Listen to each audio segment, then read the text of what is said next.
اللهم صل على سيدنا محمد يا رب صل وسلم دائما ابدا على حبيبي.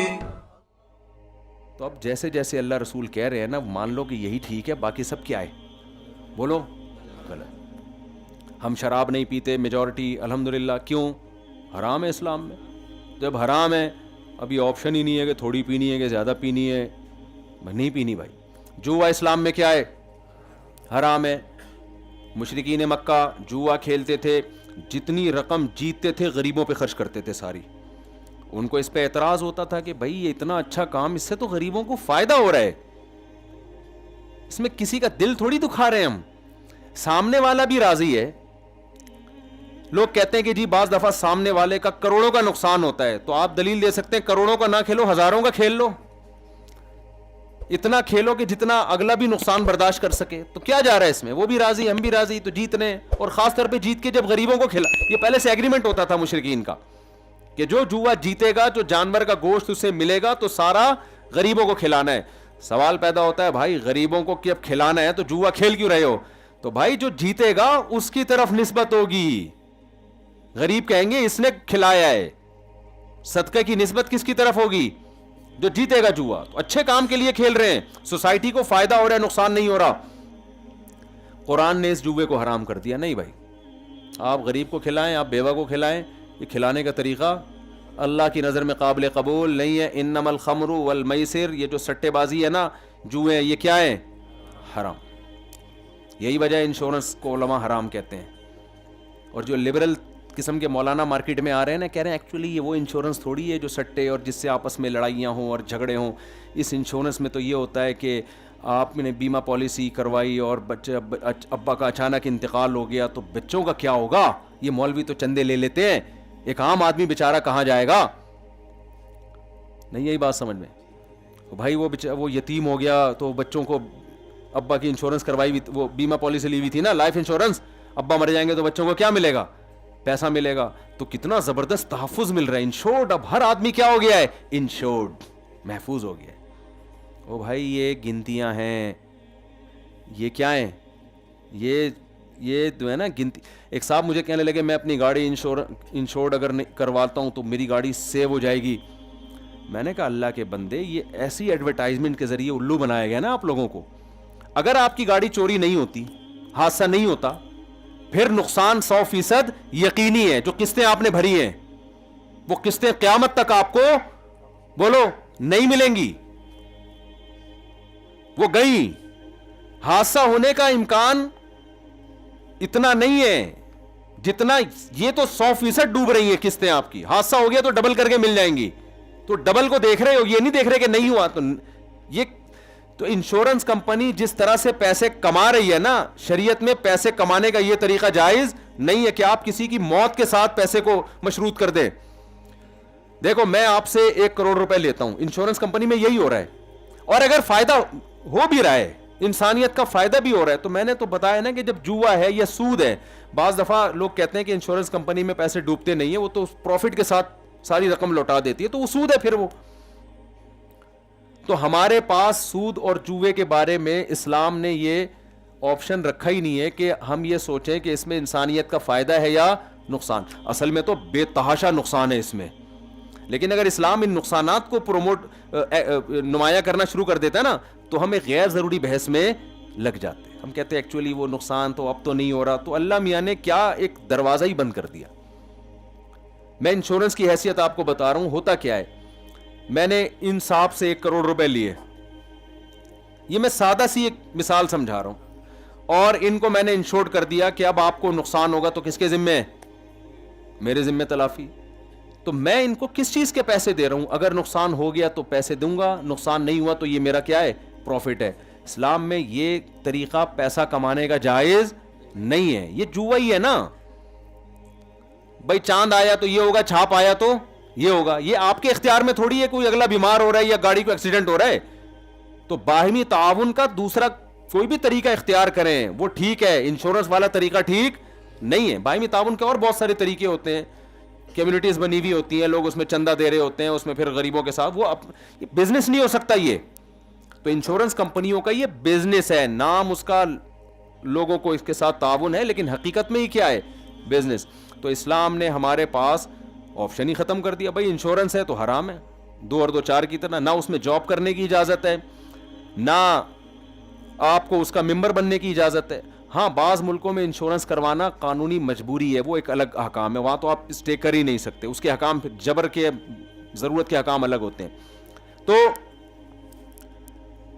سود بھی ایسا ہی ہے, جب اسلام نے سود کو حرام قرار دیا ہے, سود یہ جو آج دنیا میں اتنی غربت, غریب سے غریب تر ہے نا, اب تو گوروں نے بھی ماننا شروع کر دیا کہ یہ سودی نظام کی وجہ سے.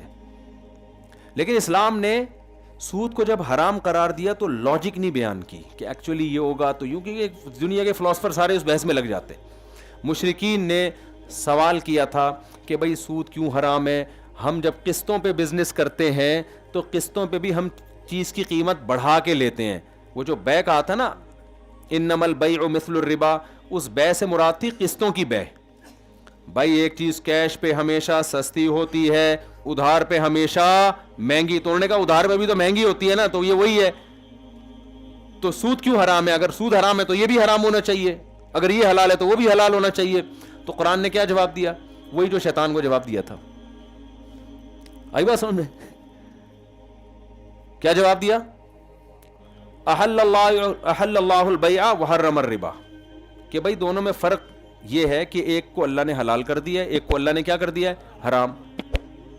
اور لا يقومون الا كما يتخبطه الشيطان من المس ذلك بانهم قالوا انما البيع مثل الربا.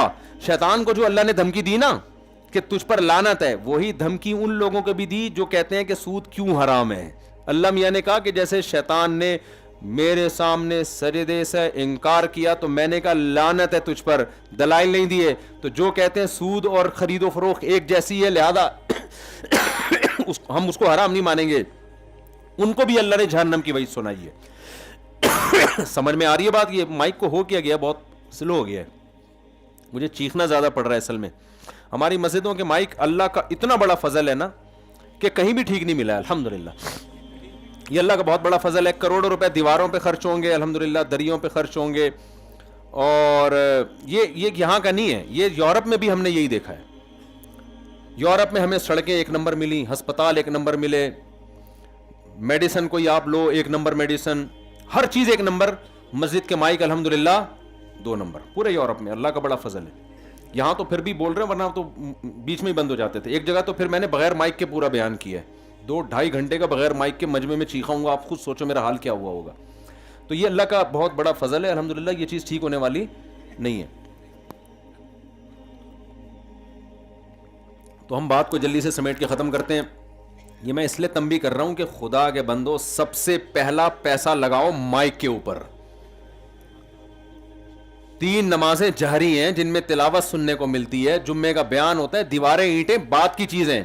اگر دیواریں اینٹوں کی وجہ سے مسجد کی عظمت ہے تو پھر مومن پنک میں چلے جاؤ یا شیریٹن ہوٹل میں چلے جاؤ, وہاں کی دیواریں مسجد کی دیواروں سے زیادہ خوبصورت ہوتی ہیں. سمجھتے ہو؟ تو اللہ میاں نے کیا کہا بھائی, انما البیع مثل الربا. یہ لوگ کہتے ہیں خرید و فروخت میں اور سود میں ایکچولی کیا فرق ہے؟ تو اللہ نے فرمایا لا یقومون الا کما یتخبطه الشیطان من المس. یہ جب پتہ چلے گا جب قبروں سے یہ لوگ زندہ ہو کے اٹھیں گے, اس وقت جو ان کی بوکھلاہٹ ہوگی نا, اس سے پتہ چلے گا کہ کیا فرق ہے. تو اللہ میاں نے یہاں دلیل سے جواب بولو نہیں دیا, اور اللہ کو ضرورت بھی نہیں ہے, کیونکہ اللہ بھی اگر ایکچولی کر کے سمجھانا شروع کر دے تو پھر اللہ میں اور مخلوق میں فرق کیا رہ گیا؟ وہ 3 جانور تھے نا, ایک اونٹ اور ایک بیل اور ایک دمبا, یہ تینوں سفر کر رہے تھے. بھوک لگی تو گھاس کی ایک گٹھری. اب گٹھری ایک ہے, بندے کتنے ہیں؟ 3. میں اشارہ بھی کرتا ہوں تاکہ آپ لوگ ایسا نہ کچھ غلط بول دیں. کچھ لوگ سو رہے ہوتے ہیں, ان کو پتہ ہی نہیں ہوتا کہ کہنا کیا ہے. اب تینوں میں پھڈا ہو گیا کہ بھائی یہ گٹھری کون کھائے گا. تو دمبے نے کہا کہ دیکھو جو ہم میں سب سے قدیم ہونا ثابت کر دے نا, وہ اس گٹھری کا حقدار ہے. دمبے کا خیال تھا میں ابراہیم علیہ السلام کے دور میں, ویسے یہ روایت ضعیف ہے, ذبح کیا گیا تو میں تو اتنا پرانا ہوں. تو اونٹ نے کہا چلو ٹھیک ہے بھائی. تو دمبے نے کہا دیکھو میں تو ابراہیم علیہ السلام نے جب بیٹا ذبح کیا تو وہ نہیں ہوئے, تو مجھے ذبح کیا, میں اتنا پرانا, لہذا یہ گٹھری کس کا حق ہے؟ میرا. بیل نے کہا جب آدم علیہ السلام دنیا میں آئے تھے تو ہل تیرا باپ چلاتا تھا ہے بھائی, کھیتی باڑی کے لیے ہل کون چلاتا تھا؟ بیل. ورنہ کھیتی باڑی کہاں سے ہوتی, کھانا کہاں سے ملتا ان کو؟ تو اس کا مطلب میں آدم علیہ السلام کے زمانے سے ہوں. اب تو ہسٹری ختم ہو گئی آدم علیہ السلام سے پیچھے کی. اونٹ پریشان کہ یار میں کیا کروں ہے بھائی. تو اونٹ نے کیا کیا, وہ گٹھری اٹھا کے اپنی گردن پہ رکھی. انہوں نے بولا بھائی اپنا پرانا ہونا ثابت کرو. اونٹ نے کہا میں نہیں ہوں پرانا. انہوں نے کہا پھر یہ گٹھری ہمیں دو. انہوں نے کہا کسی کے باپ میں دم ہے تو لے لے. تو بدماشی کے, دادا گیری کے حکام کیا خیال ہے الگ ہوتے ہیں, لیکن اونٹ کو یہ حق نہیں تھا کیونکہ وہ زمین کا بادشاہ نہیں ہے. اللہ زمین کا بادشاہ ہے, اس کے ذمے نہیں ہے کہ جب وہ کہے یہ ناجائز ہے, یہ حلال ہے, یہ حرام ہے, تو وہ ہمیں سمجھانے بیٹھ جائے. بلکہ وہ کیا کہتا ہے, وما اوتیتم من العلم الا قلیلا. مشرکین نے پوچھا یا مسلمانوں نے پوچھا کہ یہ روح کیا چیز ہے انسان کی باڈی میں, تو قرآن نے کہا کہ قل الروح من امر ربی, اللہ کا حکم ہے جب جسم میں ہوتا ہے تو زندہ ہوتا ہے, نکل جاتا ہے تو انسان مردہ. اے اللہ یہ جواب سے ہم ایکچولی مطمئن نہیں ہوئے. یہ ہم سوال, اللہ نے سوال کا اگلی آیت میں جواب خود ہی دے دیا. اللہ کو پتا تھا یہ لوگ فوراً کہیں گے کہ یار یہ ایکچولی یہ سمجھ میں نہیں آیا, یہ تو اللہ میاں نے اتنی مبہم سی بات کر دی. تو آگے اللہ نے فرمایا وما اوتیتم من العلم الا قلیلا, تمہیں نالج بہت تھوڑی دی گئی ہے, تمہارا مینٹل لیول اس جواب کو سمجھنے کی صلاحیت میں تو سمجھا دوں گا, تمہاری کھوپڑی میں نہیں آئے گا. میں نے تمہارا دماغ محدود پیدا کیا ہے, تو یہ اپنے سے اوپر کی بات نہیں سمجھتا ہے. سمجھتے ہو گے نہیں سمجھتے؟ تو اس لیے اللہ ہمیں ہر بات نہیں سمجھاتا, آرڈر دیتا ہے. تو اللہ میاں نے آرڈر دیا سود حرام ہے. اب آپ توبہ کر لو. جو سودی بینکوں میں جاب کر رہے ہیں ایکچولی کو نکال کے کیا کرو بھائی, کیونکہ نبی نے فرمایا سود لینے والے پر بھی لعنت, دینے والے پر بھی لعنت, سود پر گواہ بننے والے پر بھی لعنت, اور سودی لین دین کو لکھنے والے پر بھی لعنت. 4 قسم کے معاملات میں اگر آپ انوالو ہو تو آپ سودی بینک کی جاب چھوڑ دو. ان چاروں میں سے نہیں ہو تو پھر گنجائش. چوکیدار ہے کوئی, وہ تو پیسوں کی حفاظت کر رہا ہے نا, فی نفسی پیسے تو لوگوں کی امانتیں ہیں. یا کوئی گیس بجلی کا بل جمع کرنے کے لیے بیٹھا ہوا ہے, وہ ایک الگ چیز ہے. لیکن ان چاروں معاملات میں سے کسی میں بھی آپ انوالو ہو, یا لوگوں کو ترغیب دے دے کے اکاؤنٹ کھلوا رہے ہو, سودی اکاؤنٹ, تو وہ الدال علی الخیر کفاعلی ہے. نیکی کی طرف رہنمائی کرنے والا بھی ایسے جیسے کرنے والا, تو برائی کی طرف رہنمائی کرنے والا بھی ایسے جیسے. تو یہ کام نہ کرو. آپ سمجھتے ہو انشورنس کمپنی میں آپ اپنی گاڑیوں کو انشور نہ کرواؤ. آپ تکافل اختلافی چیزیں, ہمیں اس پر اطمینان نہیں ہے, لیکن بہرحال حضرت مفتی تقی صاحب بہت بڑے عالم ہیں, ان کا فتویٰ جواز کا. تو جب اختلاف آ جاتا ہے تو اس میں احتیاط یہ ہے کہ بچوں گنجائش یہ ہے کہ کر لی جائے, تو اس میں پھر وہ ویس والی سختی نہیں رہتی ہے. میں نے تو ایک تکافل پہ بہت کام کیا 1 سال, تو ہمارے جامعۃ الرشید میں 2-3 حضرات ہیں جن کو اس پر اطمینان نہیں ہے, احقر سمیت. تو لیکن یہ کہ بہرحال اختلافی مسئلہ ہے, وہ اپنے اختیار سے نہ کرو. سمجھتے ہو؟ اچھا تکافل کا آلٹرنیٹ کیا ہے یا انشورنس کا آلٹرنیٹ کیا ہے, وہ پھر کر دیا تو بات بہت لمبی ہو جائے گی. بھائی خود 8-10 لوگ مل کے بھی تو اپنا کوئی سیٹ اپ بنا سکتے ہیں نا. لیکن ابھی اس پہ سارا بیان چلا جائے گا اگر میں اس کا متبادل بتانا شروع کر دوں.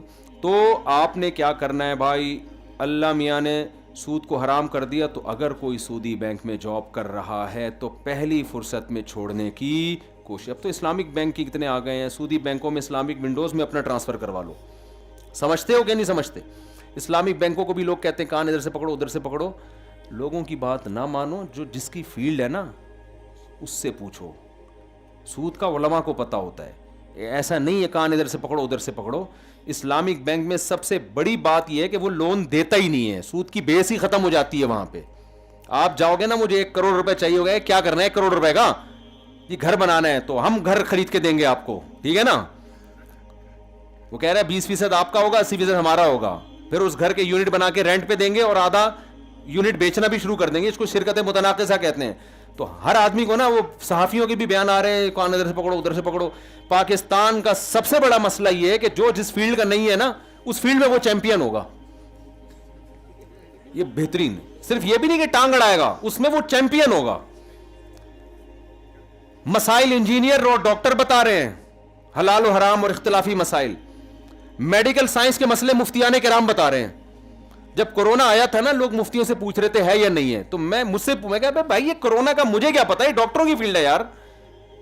جی فلاں مفتی صاحب کا بیان ہے. میں نے کہا بھائی وہ مفتی صاحب ہمارے لیے سر کے تاج ہیں, بڑے بزرگ ہیں, لیکن کووڈ میں کرونا میں ان کی رائے کی ویلیو نہیں ہے, ڈاکٹر بتائیں گے. وہ کہنے لگے ڈاکٹر تو بکے ہوئے ہیں. اور یار ایک بکتا ہے, دو بکتے ہیں, چار بکتے ہیں, یہ بھی بک گیا, یہ بھی, یہ تو صبح شام میرے ساتھ رہتا ہے, یہ بکا کب ہے مجھے تو سمجھ میں نہیں آ رہا. ہمارے محلے کے ڈاکٹر عبدالرزاق صاحب اتنے سنجیدہ ماشاءاللہ, داڑھی نمازی, وہ بھی کہہ رہے ہیں بھائی یہ. میں نے کہا آپ تو ہاتھ تو بکے ہوئے ہیں آپ لوگ تو. کہہ رہے ہیں آپ کو کس نے کہا؟ میں نے کہا وہ حضرت جی کا بیان ہے آپ بکے ہوئے ہیں. کہہ رہے ہیں یار میں تو آپ کے سامنے ہی ہوں نا, تو کوئی ریٹ لے, میں تو اگر بکا ہوا ہوتا تو میرے پاس کوئی گاڑی تو ڈھنگ کی ہوتی ہے نا. وہ آپ بھی جانتے ہیں نا ہمارے محلے کے بیچارے سیدھے سادھے, اور نمازی بھی ہیں, یہودیوں کے بھی خلاف ہیں وہ. تو پولیو کے قطرے مفتیوں سے پوچھے جا رہے ہیں کہ پلائیں کہ نہیں پلائیں, فلانا ٹیکا کون سے کولے پہ لگانا ہے مفتی صاحب بتائیں گے. سازشیں ہوتی ہیں, میں مانتا ہوں یہودیوں کی بھی, لیکن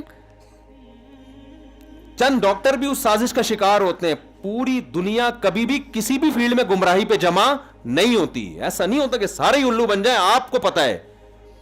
تو ابھی بھی ایک اور فارمی مرغی کے بارے میں کسی صاحب کا بیان آیا, یوں ہے بھائی, مجھ سے لوگوں, میں نے کہا یار فارمی مرغی کے بارے میں بہتر ہے دیسی کھا لو یار. لیکن یہ تحقیقات کہ فارمی مرغی میں کینسر ہے نہیں ہے, یہ آسان تحقیق, ریسرچ کے معیار بین الاقوامی بہت اونچے ہیں, یہ ڈاکٹر بتائے گا. احتیاط اس میں ہے کہ چھوڑ دو نا, جو اللہ کی پیدا, ایک کا نہ باپ کا پتا نہ ماں کا پتا اس مرغی کا, فارمی مرغی کا پتا ہوتا ہے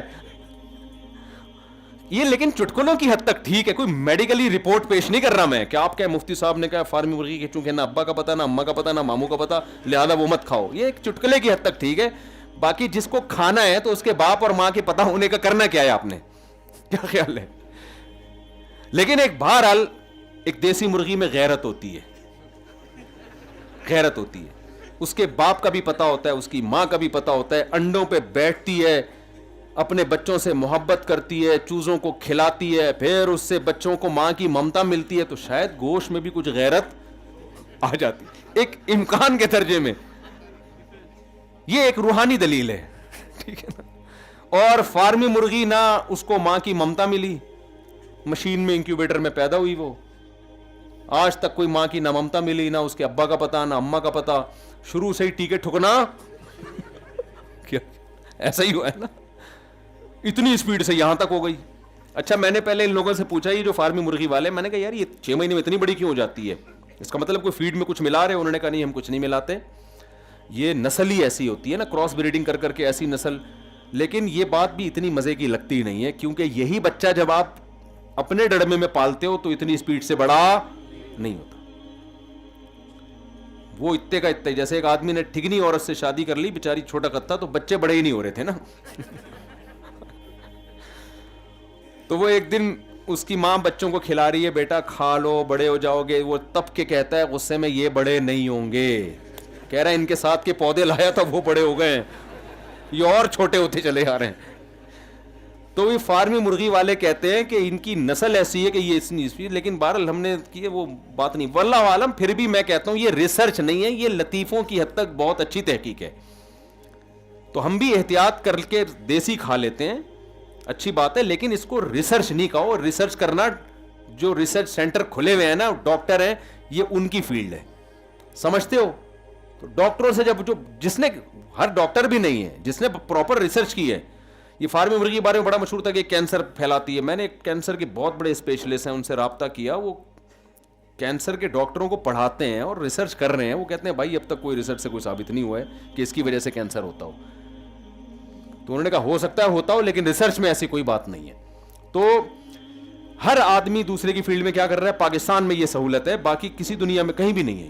ہر آدمی دوسرے کی فیلڈ میں کیا کر رہا ہے, اور علماء کی فیلڈ میں تو اتنی ٹانگ اڑانا لوگ شروع کر دیے ہیں, کوئی 4 کتابیں پڑھتا ہے وہ مفتی بن کے, یہ مولوی ایسے ہوتے ہیں, مولویوں کو کیا پتا. مولویوں نے ڈراپ شپنگ کے بارے میں ابھی ایک نیا کلپ کسی نوجوان کا آیا ہے, علماء نے بتایا نا ڈراپ شپنگ میں یہ صورتیں حرام ہیں, یہ صورتیں حلال ہیں. وہ محترم نے 2 حدیثیں پیش کی اور پھر علماء پہ رد کرنا شروع کر دیا کہ ایکچولی وہ جو قبضے سے پہلے نبی نے چیز کو بیچنے سے منع کیا ہے وہ تو اس لیے منع کیا تھا کہ بعد میں جب ہم خریدیں گے پتہ نہیں کتنی مہنگی ملے.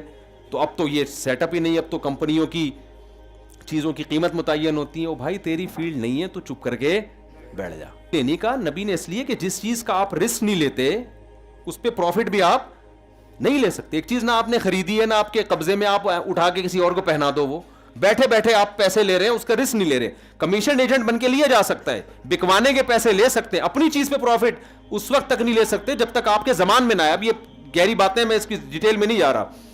تو جس کی جو فیلڈ نہیں ہے وہ اس میں ٹانگ اڑا رہا ہے, اور سب سے زیادہ ٹانگ کس میں اڑائی جا رہی ہے؟